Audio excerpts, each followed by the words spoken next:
شادی کی تقریب میں میں ایک جاننے والے آدمی کے پاس گیا اور پوچھا، کیا آپ نے مجھے پہچانا؟ انہوں نے غور سے دیکھا اور کہا، ہاں، تم میرے پرائمری اسکول کے شاگرد ہو، کیا کر رہے ہو آج کل؟ میں نے کہا، میں بھی آپ کی طرح اسکول ٹیچر ہوں، اور ٹیچر بننے کی خواہش مجھے آپ ہی کی وجہ سے پیدا ہوئی تھی۔ استاد نے پوچھا، وہ کیسے؟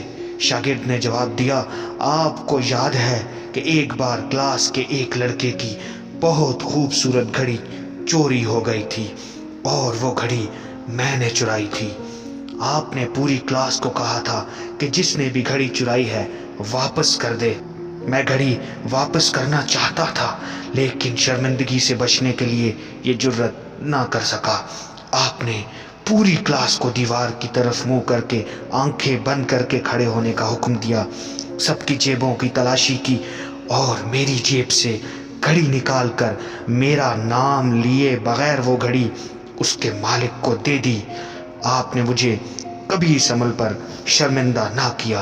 میں نے اس دن سے استاد بننے کا تہیہ کر لیا تھا۔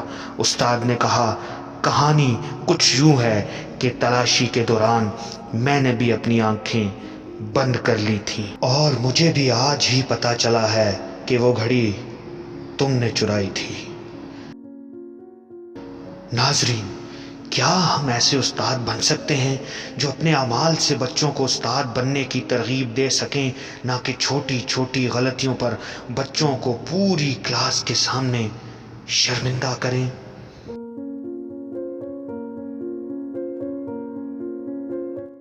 مزید اچھی ویڈیوز کے لیے ہمارے چینل کو سبسکرائب کیجیے، لائک کیجیے اور شیئر کیجیے۔